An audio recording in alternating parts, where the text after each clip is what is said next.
Boating club आणि water स्पोर्ट्सची स्थापना करून तिथं देखील मोठ्या प्रमाणात टुरिस्ट वाढलेले आहेत आणि तिथं पण जी लोक मुंबईला पुण्याला जात होते नोकरी शोधण्यासाठी ते आता तिथं स्थानिक लोकांना रोजगार मिळालेला आहे। असे अनेक कामं आज तुमचं किल्ले अजिंक्यताराला जाण्याचा रस्ता असेल, त्याच्या बाजूचं लाइटिंग असेल किंवा आणि जे काही असं शाहूपुरीत मोठा ऑलिम्पिक साईजचा स्विमिंग पूल होतोय 30,000 टनाचा होता, आज 6,000 टनाची त्याची क्षमता आहे। जी वीज पुरवठा आपल्या शहराला होती एक अजिंक्यतारा कारखान्यावरनं कोजनरेशनच्या माध्यमातून होती। जावलीचा प्रतापगड कारखाना जो आजारी होता तो कारखाना देखील अजिंक्यतारा कारखाना आज चालवत आहे आणि त्याला ऊर्जित अवस्था देण्याचं काम आपण म्हणून शिवेंद्रराजेंनी मार्गी लावलेले आहेत आणि हेच काम पुढे कंटिन्यू ठेवण्याची तुम्ही त्यांना एक संधी द्या एवढी तुम्हाला विनंती करते। आपण जेव्हा इलेक्शन येतं तेव्हा विरोधक ऑफकोर्स येतात, विरोधकांबद्दल मला फारसं बोलायचं नाही कारण का मला नाही वाटत ते स्वतः पण बोलतील।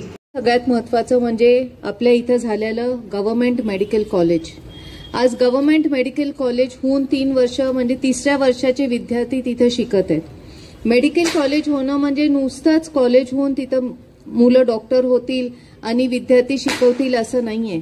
आज या मेडिकल कॉलेज बरोबर 500 बेडचं मेडिकल म्हणजे हॉस्पिटल पण होत आहे, म्हणजे सर्व सातारकरांना तिथं मिळणारा उपचार हा चांगल्या क्वालिटीचा आणि मोफत होणार आहे। 500 बेडेड हॉस्पिटल आणि मेडिकल कॉलेजला लागणारा जो स्टाफ असतो म्हणजे शिक्षण देण्याच्या व्यतिरिक्त जो स्टाफ असतो हा जवळजवळ 1,500 ते 2,000 स्टाफ त्या संस्थेला लागतो।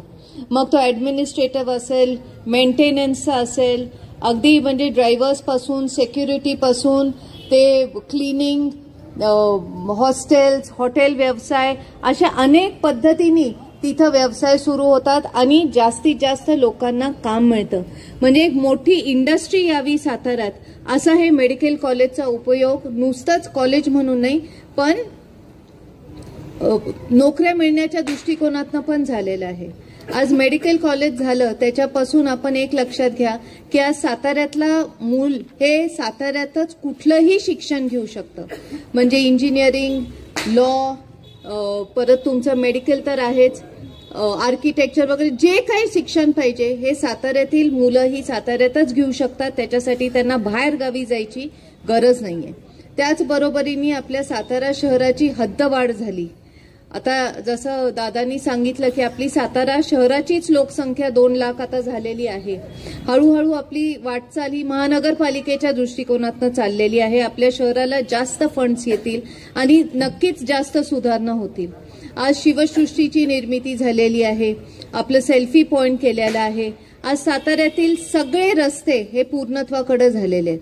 कासचा रस्ता झालेला आहे, आपलं साई धाबा म्हणजे हायवे टू पांचगणी हा मेढा रोड पूर्ण झालेला आहे, कलेक्टर ऑफिसच्या समोरचा रस्ता झालेला आहे, आता तुमचा आरटीओचा रस्ता चालू आहे, ही कामं झालेली आहेत। प्रामुख्याने आपल्या साताऱ्यात मोठ्या इंडस्ट्री दुसरी एक निर्माण झाली आहे ह्या 5 वर्षात म्हणजे पर्यटन। आपलं कासचं धरण झालं, त्याची उंची वाढवली दोन्ही महाराजांनी, त्याला बुशी डॅमचं एक रूपांतर मिळालेलं आहे। कासचं धरण मोठं झाल्यामुळं पुढच्या 50 वर्षाचा पाण्याचा प्रश्न शहराचा तर नक्कीच निकाली झालेला आहे, पण त्याचबरोबरीने तिथं पर्यटन पण वाढलेलं आहे। बामनोलीला बोटिंग क्लब्स काढून तिथल्या स्थानिक लोकांना नोकऱ्या मिळालेल्या आहेत आणि पर्यटक तिथे जास्ती प्रमाणात येतात। त्याचप्रमाणे मुनवळ्याला बोटिंग क्लब आणि वॉटर स्पोर्ट्सची तिथं स्थापना करून तिथं देखील मोठ्या प्रमाणात टुरिस्ट वाढलेले आहेत आणि तिथं पण जी लोक मुंबईला पुण्याला जात होते नोकरी शोधण्यासाठी ते आता तिथं स्थानिक लोकांना रोजगार मिळालेला आहे। असे अनेक कामं आज तुमचं किल्ले अजिंक्यताराला जाण्याचा रस्ता असेल, त्याच्या बाजूचं लाइटिंग असेल किंवा आणि जे काही असं शाहूपुरीत मोठा ऑलिम्पिक साईजचा स्विमिंग पूल होतोय, बाग बगीचे होत आहेत, अशा अनेक गोष्टी। आज अजिंक्यतारा कारखाना भाऊसाहेब महाराजांनी सुरू केला तेव्हा 2-2.5 टनाचा होता, आज 6,000 टनाची त्याची क्षमता आहे। जी वीज पुरवठा आपल्या शहराला होती एक अजिंक्यतारा कारखान्यावरनं कोजनरेशनच्या माध्यमातून होती। जावलीचा प्रतापगड कारखाना जो आजारी होता तो कारखाना देखील अजिंक्य तारा कारखाना आज चालवत आहे आणि त्याला ऊर्जित अवस्था देण्याचं काम आपण करत आहे. असे अनेक कामं तुमचे प्रतिनिधी म्हणून शिवेंद्रराजेंनी मार्गी लावलेले आहेत आणि हेच काम पुढे कंटिन्यू ठेवण्याची तुम्ही त्यांना एक संधी द्या एवढी तुम्हाला विनंती करते. आपण जेव्हा इलेक्शन येतं तेव्हा विरोधक ऑफकोर्स येतात. विरोधकांबद्दल मला फारसं बोलायचं नाही कारण का मला नाही वाटत ते स्वतः पण बोलतील. पण जेव्हा विरोधक येतात तेव्हा तुम्ही एक विचार करा की त्यांच्याकडे कदाचित स्वतः केलेलं काही सांगायचं नाहीये म्हणून ते आरोप करतात.